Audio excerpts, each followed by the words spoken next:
minha gente, sou Raíssa, estou chegando com mais um podcast do blog Softball Não. Nessa noite de sexta-feira nós temos agora 28 graus aqui em Natal, sensação térmica de 30 graus. Bastante atraso aí hoje, agradeço ao trânsito de Natal eu ter chegado para esse podcast com atraso, mas chegando então com esse tema hoje. Tem até uma mudança aqui no podcast, né? Agora vai ser por episódios, né? Então, com o tema o pior ano e o pior dia, vamos sem muitas delongas ao assunto, porque apesar do que a gente possa apontar, né, em relação a tudo que aconteceu, 2018 não foi o pior ano de todos os tempos, né? Podem crer que nós temos evidências científicas disso, né? Nem foi 2018, nem foi 2017, nem 2016, nem 2015, nem 2014 e assim sucessivamente. Segundo um grupo de historiadores e cientistas, lá numa reportagem que saiu da CNN nesse mês, o ano de 536, né? Então aí vamos arredondar para não fazer muita conta, quase 1500 anos, foi o pior ano para se estar vivo na história da humanidade, né? E por quê? Porque neste ano teve início uma sequência terrível de eventos para a humanidade. Será que um dia vão dizer isso de 2018, hein? Bom, mas conforme então eu disse, saiu uma reportagem da CNN nesse mês. E o que é que deu então início a essa sequência terrível de eventos? Uma erupção vulcânica massiva, grande, né? Criou uma nuvem enorme de cinzas, se espalharam lá no céu do hemisfério norte, e o hemisfério norte ficou na escuridão, o que terminou derrubando as temperaturas, já que o sol ficava bloqueado. E se não tinha sol, se tinha muito frio, as plantações morreram e adivinhe, fome, né, para todas as populações da época. Essa foi uma constatação de um estudo do professor Christopher Lovelock, da University of Nottingham, do Reino Unido. E em conjunto com... Eu confesso que eu li em inglês, terminei nem procurando como é que a gente chama isso em português, né? Alguém que seja especialista também não vou saber em português como glaciers, são aquelas geleiras, um especialista em geleiras, mas eu imagino que seja um glaciólogo, né? Ou um glaciologista, não sei dizer. Paul Majewski, né, em conjunto então lá com o professor Christopher Lovelock. Esse é do Climate Change Institute of the University of Maine em Orono, o Instituto de Mudança Climática, né, da Universidade de Maine em Orono. Eles fizeram então análise de amostras de gelo da Cold-Grift Glacier, né, essa geleira aí chamada Cold-Grift, lá nos Alpes suíços, e assim eles conseguiram identificar a origem dessa erupção vulcânica, né? Porque identificaram poluentes atmosféricos depositados lá nos últimos 2000 anos. Não sei como é que esse povo consegue identificar de quando é tal poluente, né? Mas isso aí fica realmente uma pergunta aqui para a leiga, né? Acho que quem é especialista ri de uma pergunta dessa. A erupção, então, teria ocorrido na Islândia, nada de na Califórnia, como o povo imaginava até então.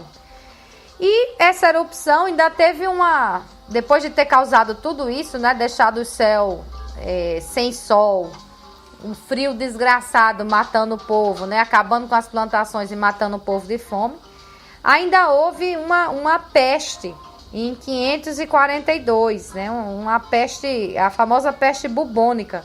E essa erupção, então, e essa peste conseguiram causar uma estagnação econômica na Europa, que durou mais de 30 anos. Saiu lá desde 562, né?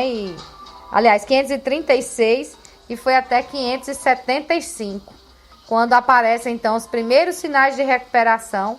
E aí você vai dizer, como é que conseguiram achar esses sinais de recuperação? Vamos lá. Foram identificadas por partículas de chumbo suspensas no ar, lá nas amostras de gelo. Aí você vai dizer, o que é que tem a ver o chumbo com a recuperação econômica? É porque na época o minério de chumbo era usado para moldar a prata, que era o que evidenciava uma nova demanda por dinheiro, né? Por cunhar moedas que eram feitas de prata. e o crescimento da economia europeia, então, se deu com força em 640, e essa transformação econômica vai até 660. Então, mesmo com tudo de ruim que a gente viveu aí nos últimos anos, pelo menos nós podemos dizer que em 2018 não estamos lidando com uma peste bubônica, né, matando a população, nem com bom, fome desgraçada até que sim, embora não atingindo a maioria da população no sentido de majoritariamente mesmo assim, espalhada, mas temos muita gente morrendo de fome. Nem um frio congelante, né, porque o sol esteja bloqueado por cinzas de um vulcão. Mas, para dizer aí nesse estudo, sem querer ser muito agorenta, né, 2018 não acabou ainda. Hoje é dia 7 de dezembro, então pode ser que a gente precise esperar um pouco mais para saber se 2018 não vai se encaixar nessa classificação. Mas, como o tema aqui é o pior ano e o pior dia, e o pior ano a gente sabe que ele já passou, porque foi 536, então vamos agora falar do pior dia. A NASA anunciou em março que o pior dia está por vir. É dia 22 de setembro de 2135. E aí você, se quiser anotar na agenda, isso vai cair numa quinta-feira, segundo a CNN demonstrou lá numa reportagem ainda de março.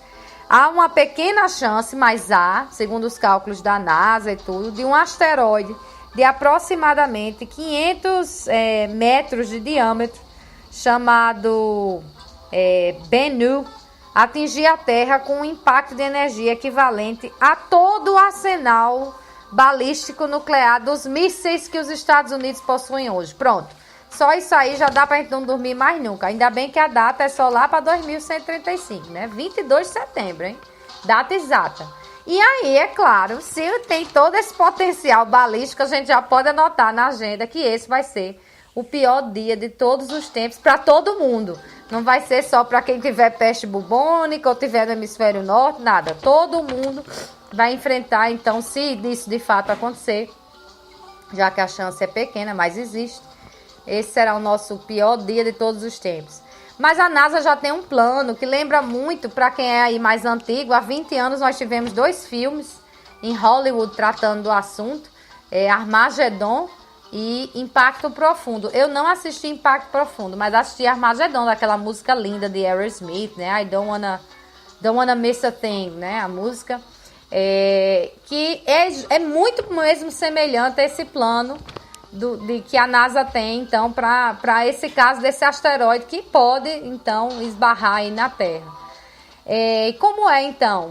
Uma espaçonave iria até o encontro, né, desse asteroide, e lá tentaria desviar o caminho dele, ou impulsionando, né, para que siga em outra direção, ou lançando uma bomba. No filme não dá muito certo não, né? Eu me lembro que, salvo engano, eles explodem realmente uma bomba nuclear, mas aí o asteroide só despedaça uma parte e a outra vem até mais rápido para a Terra.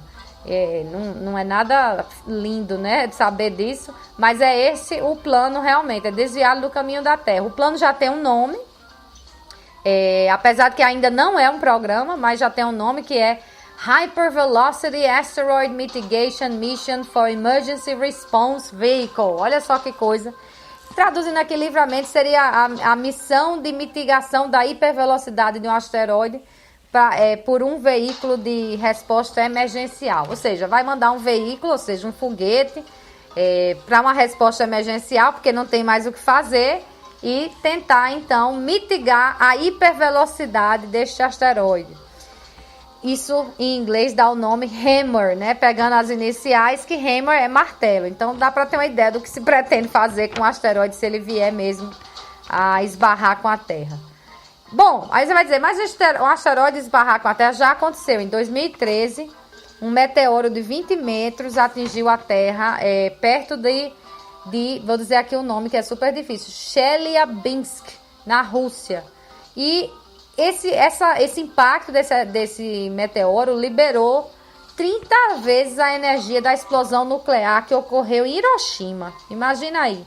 Então destruiu vidros em toda a região e fez com que 1.500 pessoas tivessem que procurar ajuda médica. Não houve assim especificação de que antes eram feridos gravemente, mas 1.500 pessoas precisaram de ajuda médica.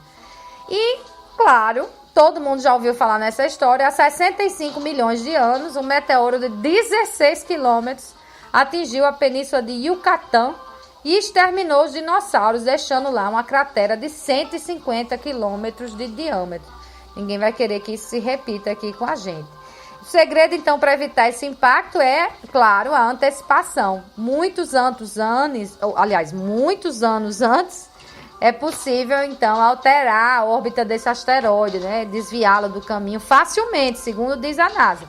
Mas uma intervenção de última hora, aí pode exigir uma força para que isso aconteça que hoje é inexistente na Terra. Pode ser que daqui para 2035 seja fácil de ter, mas hoje não tem.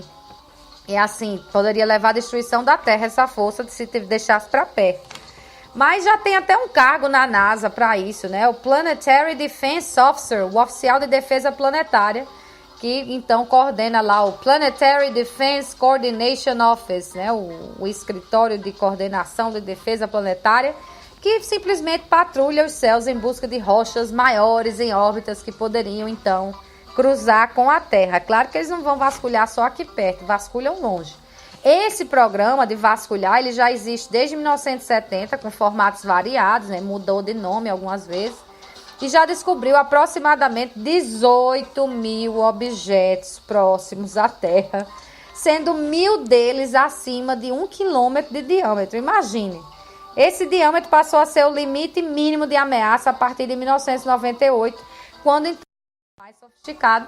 Por coincidência, foi nesse ano, então, de 98, que foi lançado o Armagedon. Será que não é uma espécie de propaganda aí pra gente, né, do que poderia ser? Mas, então, a gente tá aí perto do fim do ano, né, como eu disse, contagem regressiva, 7 de dezembro já. Se você estava achando que 2018 tá muito ruim, vamos repensar, porque já há evidências que o pior ano aconteceu há quase 1.500 anos. Tá tendo um dia ruim? Bom, o pior dia ruim está previsto para daqui a 117 anos.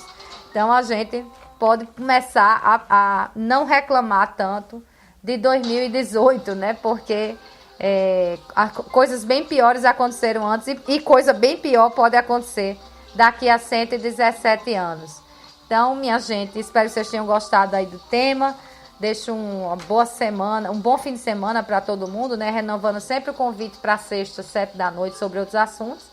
Domingo, 10 da manhã, com tudo que está acontecendo aí no futebol do Rio Grande do Norte. Até lá!